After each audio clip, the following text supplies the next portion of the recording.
शान्ताकारं भुजगशयनं पद्मनाभं सुरेशं विश्वाधारं गगनसदृशं मेघवर्णं शुभांगं लक्ष्मीकान्तं कमलनयनं योगिहृद्यानगम्यं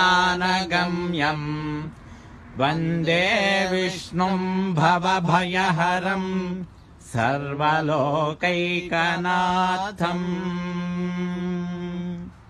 శ్రీరంగం శ్రీ రంగనాథ స్వామి యొక్క దివ్య గోపుర దర్శనం ద్వారా శిఖర దర్శనం పాపనాశనం అన్నట్లుగా ఈ యొక్క దర్శనం వల్ల మన అందరి పాపాలు కూడా నశించాలి. రంగనాథుడి యొక్క దివ్య అనుగ్రహము